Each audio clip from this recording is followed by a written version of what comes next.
حياتي كلها لله فلا مولى لنا إلا أحب الله جل علا ومن حبي له أخشى حياتي كلها لله فلا مولى لنا إلا أحب الله جل علا ومن حبي له أخشى حياتي كلها لله.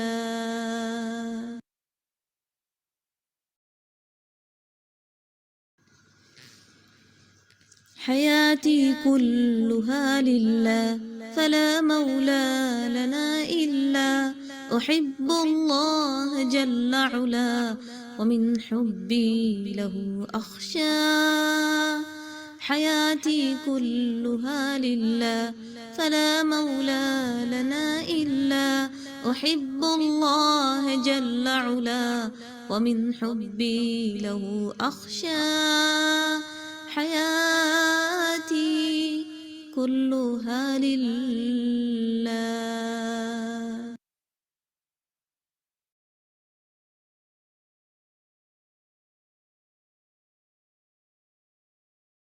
نحمده ونصلي على رسوله الكريم أما بعد فأعوذ بالله من الشيطان الرجيم بسم الله الرحمن الرحيم رب اشرح لي صدري ويسر لي أمري واحلل عقدة من لساني يفقهوا قولي ربي زدني علما اللهم فقهنا في الدين اللهم إني أسألك علما نافعا ورزقا طيبا وعملا متقبلا آمين يا رب العالمين.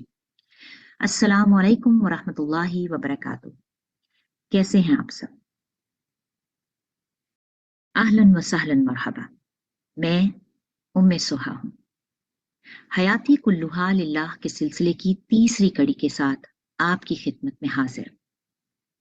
ہم بات کر رہے تھے اللہ کے قرب اور اللہ کی محبت حاصل کرنے کے لیے کیا کیا کریں اور کیا نہ کریں کہ اس نعمت سے محروم ہو جائیں.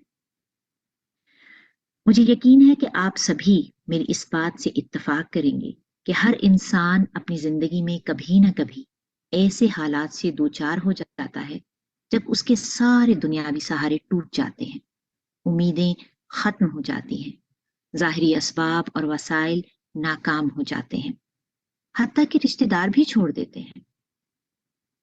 گویا سب کچھ ہوتے ہوئے بھی انسان تنہائی، بے بسی اور بے کسی کے عالم محسوس کرنے لگتا ہے. تب انسان کے اندر سے ایک آواز اٹھتی ہے کہ ایک سہارا اب بھی موجود ہے، ایک دروازہ اب بھی کھلا ہے. وہاں انسان اپنے دکھ سکھ اور مصائب و آلام کی داستان ہر وقت بیان کر سکتا ہے. جی بالکل، آپ نے صحیح سمجھا. آج ہم بات کرنے جا رہے ہیں دعا کے بارے میں، اور اس ٹاپک پر بات کرنے کے لیے آج میرے ساتھ میری بہت پیاری جلیس موجود ہیں، ام مومن. السلام علیکم ورحمۃ اللہ وبرکاتہ. وعلیکم السلام ورحمۃ اللہ وبرکاتہ. اہلاً و سہلاً مرحبا. کیسی ہیں آپ؟ الحمدللہ میں بالکل ٹھیک ہوں. آپ کیسی ہیں؟ الحمدللہ میں بھی بالکل ٹھیک ہوں. ام مومن، آج ہم بات کرنے جا رہے ہیں دعا کے بارے میں، اور میرا پہلا سوال آپ سے یہ ہے کہ آخر یہ دعا ہے کیا؟ الحمدللہ والصلاة والسلام علی رسول اللہ. آپ کا بہت بہت شکریہ ام سہا کہ آپ نے اپنے اس خوبصورت فورم میں انتہائی جامع اور اہم موضوع پر گفتگو کا موقع دیا. اللہ تعالیٰ ہمیں توفیق عطا فرمائے کہ ہم درست اور مدلل بات پہنچانے کا ذریعہ بنیں. آمین. آمین. دعا کا جہاں تک تعلق ہے، دعا کا لفظی معنی ہے پکارنا یا بلانا، اور شریعت کی اصطلاح میں اللہ کے حضور التجا کرنا، درخواست کرنا، یہی دعا ہے. سبحان اللہ. یعنی اس کے معنی کو سمجھنا بہت اہم ہے کہ شریعت میں اللہ کے حضور دعا مانگنا ہی دعا ہے.